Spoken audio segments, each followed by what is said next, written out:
রোজার শুরুতে মসজিদের সঙ্গে মুসলমানদের ওতপ্রোত সম্পর্ক থাকলেও মাঝামাঝি সময়ে এসে তারাবির নামাজের সারিতে দেখা যায় খানিকটা বিপরীত চিত্র। মসজিদ বিমুখ হয়ে মানুষজন ব্যস্ত হয়ে পড়েন শপিং মলে কেনাকাটায়।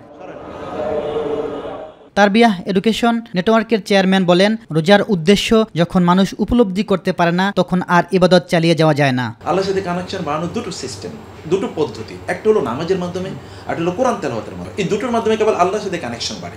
মানুষ যদি এই জায়গাটা মিস করে তখন আর তিনি আসলে আগ্রহটা পান না, তখন আর তার ওই জায়গাটা আগে যেরকম করেছিলেন আগ্রহ নিয়ে, ওইটা তখন তিনি হারিয়ে ফেলেন। শেষের দিকে গিয়ে তাদের আরও ইন্টেন্সিটি বাড়ত, ইবাদত তাদের আরও আগ্রহ বাড়ত। এই জায়গাটা মূলত এখানে মিসিং আছে।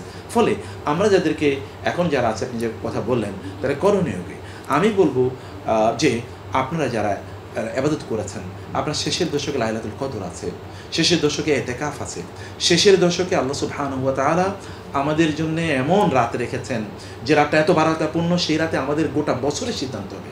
রোজাকে প্রকৃতভাবে ধারণ করতে পারলেই শেষের দিকে ইবাদতে আগ্রহ বাড়ত বলে মনে করেন ইসলামী বিশ্লেষকরা। যখন রমজান আসে নিজের মধ্যে একটু আবেগ কাজ করে, সে আবেগের কারণে ওনারা রমজানের প্রথম দিনগুলোতে সবার সাথে মিলেমিশে একসাথে মসজিদে যায়।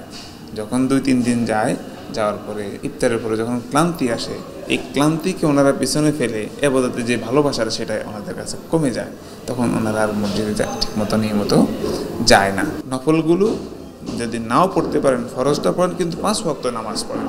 ঠিক তেমনিভাবে আপনি যখন তারাবির নামাজ শুরু করেছেন, আপনাকে কেউ বলতেছে না যে আপনি সারা রাত দাঁড়িয়ে নামাজ পড়েন। আপনি মসজিদে যান, এশার নামাজটা পড়েন, যতটুকু সম্ভব হয় তারাবির নামাজটা পড়েন, বাট নিয়মিত পড়েন। রমজানের শেষ পর্যন্ত ইবাদতে মগ্ন থাকা এবং পরবর্তী সময়ে রোজার শিক্ষাকে ধারণ করার পরামর্শ দেন আলেম ও ইসলামী বিশ্লেষকরা। ইলিয়াস মাদবর, মাই টিভি, ঢাকা।